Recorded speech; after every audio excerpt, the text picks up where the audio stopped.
Hello my homeopathic friends. आज हम eye flu की बात करते हैं।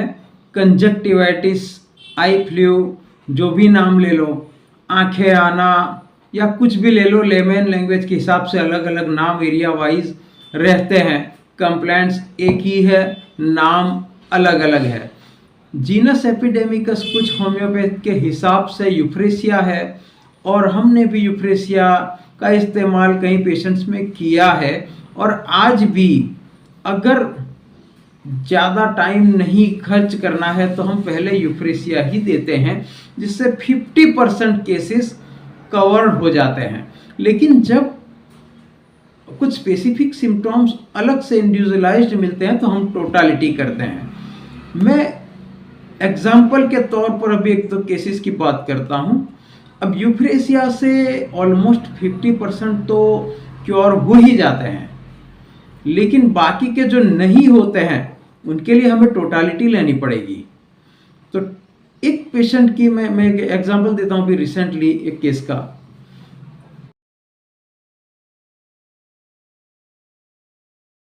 कि उसको और उसके फैमिली मेंबर्स, 3-4 फैमिली मेंबर्स को आई फ्लू हुआ, सेम सिम्टम्स थे सारों के। तो मैंने यूफ्रेसिया दे दिया और उनको कहा कि पानी के बोतल में डाल के सारे इसको इस्तेमाल करें एवरी 2 आवर। दूसरे दिन वो आई तो उसको बढ़ा हुआ था, तकलीफ ज़्यादा थी। उसने बताया कि इन तीनों को तो अच्छा हो गया, देखो ना इन तीनों को कैसा अच्छा हो गया, मुझे ही नहीं हुआ, मुझे तो तकलीफ बढ़ गई है। आप जल्दी आप ऐसी दवा दीजिए कि मुझे जल्दी अच्छा हो जाए। अब यहाँ पे मैंने सिम्टम्स लिए। सबसे पहला सिम्टम एनवी, इन लोगों को तो अच्छा हो गया, मुझे ही नहीं हुआ, इन लोगों को कैसा अच्छा हो गया। ये एनवी है, ये जेलसी नहीं है, एनवी है कि उनको अच्छा हो गया, काश मुझे भी अच्छा हो जाता। और जेलसी में क्या होता कि उनको भी अच्छा नहीं होना चाहिए था या उनको भी तकलीफ पड़नी चाहिए, मुझे अकेली को क्यों तकलीफ, ये जेलसी होती। लेकिन यहाँ पे रश्क है, सामने वाले की खुशी से खुश तो है, लेकिन वो मुझे भी मिलनी चाहिए, ये एनवी है। और जल्दी दवाई दो तो मुझे मतलब दवाई दीजिए कि जल्दी फायदा हो जाए, कैरिड डिजायर फास्ट। और बहुत परेशान हो चुकी, डिल्यूजन परसिक्यूटेड, और बढ़ गया है आज तो मुझे डिल्यूजन एनलार्ज्ड। ये 4 सिम्टम्स को जमा करते हुए रस्टॉक्स रेमेडी टॉप कर रही। और रस्टॉक्स 1 mg का एक डोज दिया और मैंने दूसरे दिन वापस फॉलोअप के लिए बुलाया। दूसरे दिन उसका ऑलमोस्ट 50 to 60% कंप्लेंट्स चली जा चुकी थी। ना उसमें एनवी रहा था, ना उसका कैरिड डिजायर फास्ट रहा था, ना ही उसकी डिल्यूजन एनलार्ज्ड वाली फीलिंग थी, ना ही परसिक्यूशन था, बिल्कुल रिलैक्स थी। लेकिन क्योंकि एक्यूट वायरल एक्यूट है और इफेक्ट्स भी उसकी वायलेंट होती है, मैंने दोबारा एक डोज रस्टॉक्स का 1 mg का रिपीट किया और तीसरे दिन उसकी आईज बिल्कुल क्लियर हो गई। एक केस में, दूसरा केस में शेयर करता हूं जिसको मैंने फाटक रेपर्टरी से लिया था।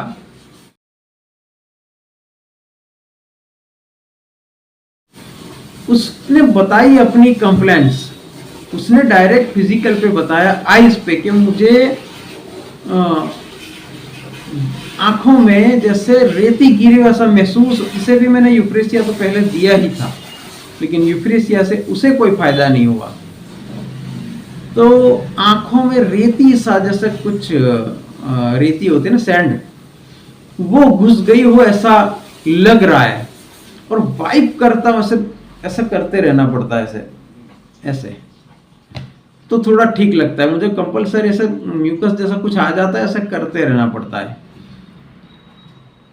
तो मैंने, और रेडनेस थी आईज में, तो फाटक रेपर्टरी का इस्तेमाल करते हुए मैंने सबसे पहला रुब्रिक लिया कंजक्टिवा इन्फ्लेम्ड। दूसरा सिम्टम था eyes sand as if in, और तीसरा सिम्टम था आइज वाइप मस्ट। और कैलकेरिया कार्ब 1 mg का सिर्फ एक डोज 2 घंटे के अंदर बिल्कुल ही क्योर हो चुकी। उसकी आइज, पेशेंट की आइज बिल्कुल क्योर हो चुकी और उसको रिपीट करने की कोई जरूरत नहीं। 2 ही घंटे में बिल्कुल क्लियर कट आंखें हो गई। फॉलो अप में कोई सिम्टम्स था ही नहीं।